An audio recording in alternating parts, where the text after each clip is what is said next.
newspaper's office building. Now, it was built in 1925 by the architects Hood and Howells, recently converted into luxury condominiums. Any of you have been to Paris and you've seen Notre Dame Cathedral? The top of the building resembles the back side of the cathedral. Chicago's largest hotel are these two brown buildings here. That's the Hyatt Regency. There's over 2,019 hotel rooms in them, and a tunnel that connects the two towers. Now you'll notice a white vertical striped building coming up here on our right. That's the Aon Center, formerly the Standard Oil Building, built in 1971 by the architect Edward Durrell Stone. That's the fourth tallest building here in the city. Now get this, it was originally clad in the finest white Italian Carrara marble. But after many severe winters, that marble started to separate from the facade. They were worried it was going to fall on people walking below. So they actually had to replace the marble with North Carolina granite at a cost of $80 million. Now you're going to notice coming up here on our right, a building that's set back between these two buildings that has concrete wavy balconies going down. That is Aqua. It was built in 2009 by the architect Jeannie Gang of Studio Gang. The first 20 floors of the building is the Radisson Blu Hotel. Then you have luxury condominiums. You know, up until just recently, folks, that was the tallest building in the world by a female architect. Does anyone know what might have replaced that? Any guesses? Ideas? Wow, look at this. Yep, very good. Take a look at this beauty coming up here, folks, on our right. This is the St. Regis, just opened up in 2023 by the architect Jeannie Gang of Studio Gang. It's a series of 3 towers. As they rise up, they undulate into one another. 7 different shades of blue glass. This one tower tops off at 1,189 feet, 101 floors. Folks, this is now the 3rd tallest building here in the city of Chicago. Well, get this, they had a problem. Look up, on the 88th floor, they had to take the penthouse out to allow for a blow-through so that wind could blow through the building, so people living in that tower don't get motion sickness. On top of the 2nd tower is an infinity pool. The first 12 floors of the building is the St. Regis Hotel. Then you have luxury condominiums above it. And I haven't been, but apparently the coolest restaurant in the city now, from what I've been told, is architect Jeannie Gang. We're proud to say she is a local Chicagoan. And she's the principal architect of the new global terminal being built out of Chicago's O'Hare International Airport. Now at this time I'd like to give a little bit of history of the Chicago River turning basin. This is a very popular area because that's the only way out of the Chicago River into Lake Michigan is right there. So this could be a really long waiting game if you're waiting to get into the lock, especially on a Wednesday and Saturday night when we have fireworks out in the lake. Okay, I'm going to pause, folks, because I want you to be able to get a picture with your group of our skyline right here.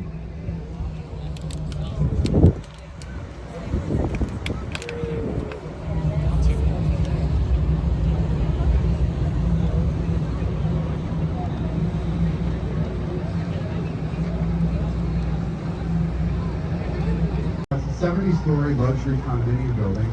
At the base is a park, and you'll see that circular structure on top is a 5-star restaurant called Cité.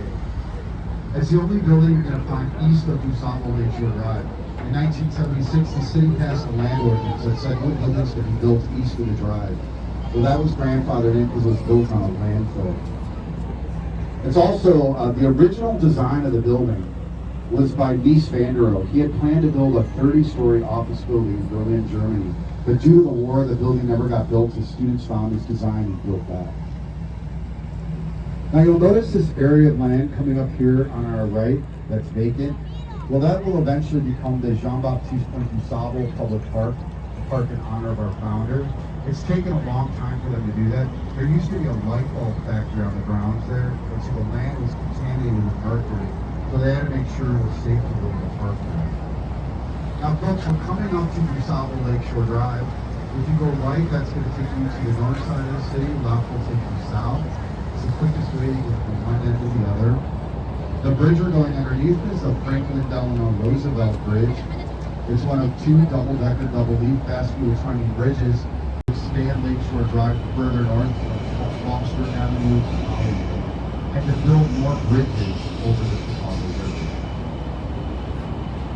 guys might remember in 2009, Chicago got word that we were going to get one of the tallest buildings in the world here. It was going to be called the Spire by the architect Santiago Calatrava. It was a really cool building. They actually got the foundations. It's going to look like a giant drill bit sticking all the way up in the sky. Unfortunately, it fell victim to the recession and lost funding, so it was never able to get built. All we had to pay for it was a giant hole. Finally, folks, they finally filled in that hole with concrete, and they're redeveloping the site. Had that building been built, it would have been right out here at this vacant area of land. Well, they finally got permission to build 2 residential buildings there. 400 North Lakeshore Drive, Skidmore, Owings and Merrill. They're really cool buildings. You can see the renderings of them. They're about 800, 900 feet. They are twin towers. They rise up, and as they rise up, they bend inwards towards each other. If the fountain were actually on right now, at the top of every hour, a 90-foot cannon of water would shoot out of that hole across the river. It would last for 5 minutes, paying homage to the bridges here in the city. No, you wouldn't go under it. We'd all get soaking wet. They didn't take into consideration gravity that water was coming down. All right, folks, the Sheraton Hotel and Tower is coming up here on our right. Built in 1992 by Solomon, Cornwell and Benz. On the 4th floor of the hotel is a football field-sized ballroom that can seat 5,000 of your closest friends in one table seat. The green tinted windows on the building pay homage to the color green of the river. Now, folks, the Chicago River gets its unique color green from the algae coming in from Lake Michigan mixing with the clay river bottom. Now, it's that color is 364 days a year. Does anyone know what it is on the 365 day year? Yeah, it's a bright color green. The Chicago Plumber Union guys is bright green for St. Patrick's Day. All right, folks, so we clear the bridge, look up to the right of the building with the level on the other. That's the Hotel Intercontinental. It was built in 1929 by the architect Walter Alshaver. It was originally a giant athletic club, an all-male athletic club, in which Johnny Meissner, the original Tarzan, trained for the Olympics in the Olympic Games. Now, on top of the yellow dome, there's a parapet. Believe it or not, they plan to land airships on that building. You'll notice this building on our right with the glass front facade. That's the Bleacher Center. That's the downtown campus of the University of Chicago.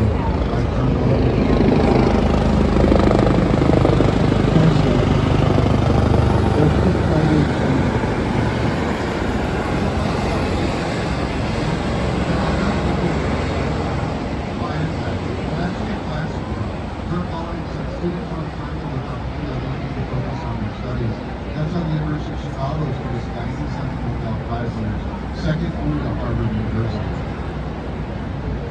But so notice this glass building here on our right with a flat roof. That's our downtown Apple flagship store. Built in 2017 by the British architect Norman Foster. The roof of the building is almost a giant icon. Okay, the next 2 buildings on our highlight are on our right, the iconic Wrigley building.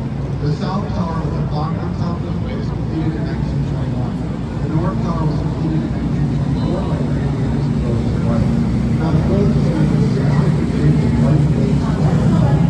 This is the very first skyscraper built north of the Chicago River. It is the first skyscraper with fully functioning air conditioning.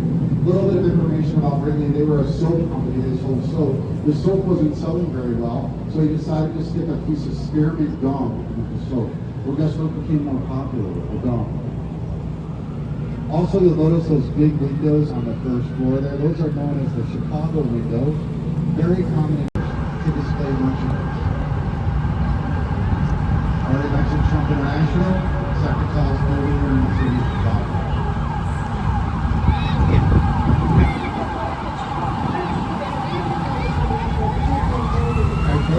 We're going to notice a black building coming up here on the right, here. It's a very important building in the city of Chicago. It's the American Medical Association, formerly the IBM headquarters. Now, the building was built in 1971 by the great German architect Mies van der Rohe. Now, Mies van der Rohe's philosophy was less is more. He didn't do any fancy modification of his buildings. All you will notice is this black vertical steel beams and glass. It was all about bright windows. You know, Mies van der Rohe was from the Bauhaus School of World War II, was taught on the south side of the Netherlands Institute of Technology, his international style of design. Many of the students embraced this design. You'll see other buildings looking like that here on the river today. However, as any teacher will tell you, you have that one student that doesn't really pay attention to everything you teach them. You know how I know that? Look off here on the right. See these two buildings coming up? That's Marina City, 1967, by the architect Bertrand Goldberg. Now Goldberg was a student of Mies van der Rohe. His philosophy was there are no right angles in nature, why should there be right angles in architecture? You have two 60-story concrete cylindrical residential towers. Each floor of the building is like a giant pizza pie. Each apartment's like a slice of that pizza you enter in and it flies out. Imagine trying to decorate something like that. Now, Goldberg believes anybody living in this building should have the amenities of living in the city. A marina, a restaurant, a bowling alley, a dry cleaning service, and a theater. That theater today is our House of Blues here in Chicago. It's a really cool theater. They haven't seen it yet. Now, these are iconic buildings. The Westerners refer to them as the Pentagon Towers.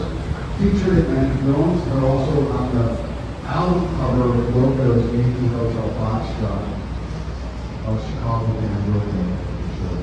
And if you remember 1980s, the Queen's the Hunter, Film Squad, we have two options up here on our right. Pizzeria Portofino here at the base of the building, and RPM Seafood above that. You have the luxury of owning a boat if you take your historic piece of land here in Chicago. This is known as Wolf Point. You have Wolf Point East, which is a 60-story rental residential building by the architects Clay Park Kelly. In the center is our brand new 90-story Salesforce office building. And folks, what's historic about this site is this is where the earliest settlers in Chicago laid down their roots. So at one time you would have seen taverns, cabins, and stores on a very muddy plot of land, and it's where they encountered the Native Americans who referred to the land around them as Chicago, which actually has two translations. The first, stinky onion. The second, big and strong. We prefer the second translation. Now folks, we're at the junction of the river. This is where the three branches come together. The main branch, the north branch, the south branch. We're heading onto the south branch. Notice that red sculpture there. That's by the architect Santiago Calatrava. What you need to know about the buildings here on our right, there's not a lot of land for them to be built on, because just west of them are active railroad lines for the Metro and Amtrak trains going into Union Station. Take a look at this building coming up here on our right. This is 150 North Riverside. It was built in 2017 by Guest Partners and Associates. Built on a unique site, not a lot of space, right? The base of the building is only 40 feet wide. It's about the width of our boat. They have 60 10-ton batons that go deep down in the bedrock. That supports the building at the base. And over, look up. How do you prevent the building from being knocked back and forth in the wind? Well, on top they have what's called a liquid damper system. It's two huge concrete tanks full of water. So when the wind blows the building in one direction, the water flushes to the opposite side to stabilize it. So people that work in the building never feel they're moving back and forth. It looks like it was built upside down. Here, folks, on our right, this is 100 North Riverside, built in 1992 by Perkins and Will. Up until just recently, that was Mobile's headquarters. You have a 32-story structure going up to a clock tower on top, and another 12-story structure here. Now, what's unique about this part of the building is that on the southwest corner underneath the southwest corner of the building, Union Station has been switching lines for their trains. So there can't be any support columns that go into the bedrock on the southwest corner. Okay, so you all imagine how do you hold that part of the building? Well, on top of the building is a series of 5 trusses that are cantilevered from here sitting below. The best way to explain it, it's like a giant claw holding up the southwest corner of the building. Now look at this beauty here on our right. This is 2 North Riverside. It was built in 1929 by Halliburton Rig. It was actually the home of the Chicago Daily newspaper. This was the very first office building built over active railroad lines, and it was the first office building with an outdoor plaza. And folks, I think it's a good day to come here. We have these yellow water taxis. They're a very great way to get around the city. Matter of fact, you can take one of those water taxis where you got on the boat all the way to Chinatown. Saves you on traffic and on money. So if you have some time, I recommend it. It's great. You'll notice these two black buildings here on the right. That's Gateway Center 1 and Gateway Center 2 by Skidmore, Owings, and Merrill. Now, they were students of these guys. They listened to their teachers. They applied the international style of architecture lesson form.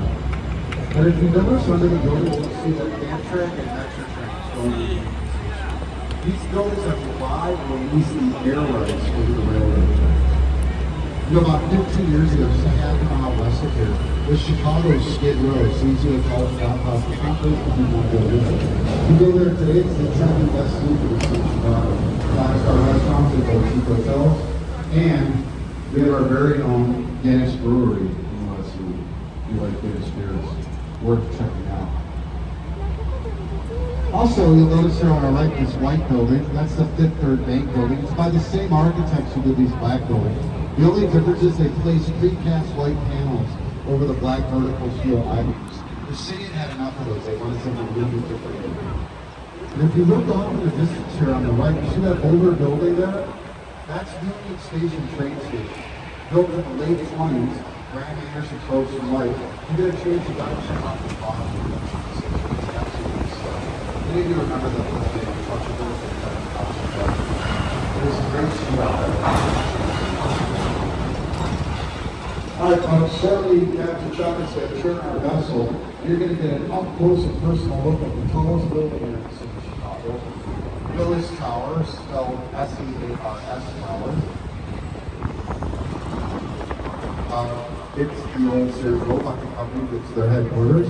We get a view, we get a good look on the west side of the building. That is the tallest building. Construction began on the building in 1968 and was completed in 1973 by the architectural firm of Skidmore, Owings & Merrill. Chief architect Bruce Grand and chief engineer Dr. Fazler Khan. The building rises 1,451 feet, 110 floors, swaying 18 inches in every direction at the top. It's what we call bundled tubular construction. They took 9 separate tubes and bundled them together for wind resistance. Only 2 of the tubes go all the way up to the 110th floor. Now on the 103rd floor of the building is the Skydeck, the observatory. If you look up, you'll see glass boxes sticking out. 5 of them. There used to be 4. 5 of them. That's an attraction called the Ledge. You can actually walk out and look down 102 floors to the street below. Are any of you going up there, or have you been up there? If you value a corner office over yourself, that's the building you want to work in. Now, if you look up, you'll see that there are 2 40-story office buildings on either side of the center. Now, as those towers rise up, they actually bow out. They look like giant quotation marks. It's done that way to relieve tension on the center of the building so those towers don't fall in on one another. The big windows in the center, those actually were trading floors for the Merck at one time. So they traded until they merged with the Board of Trade. By the way, this restaurant's only open during the weekdays for the people that work in the building. It's called Rivers. I think that's an appropriate name.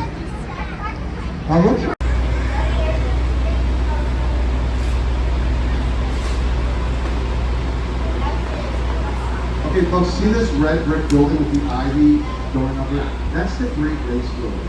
But what's historic is what used to be on the site there. What used to be there was an all-wooden structure called the Wigwam. And in 1860, the Republican National Convention was held on that site. Does anyone know what President of the United States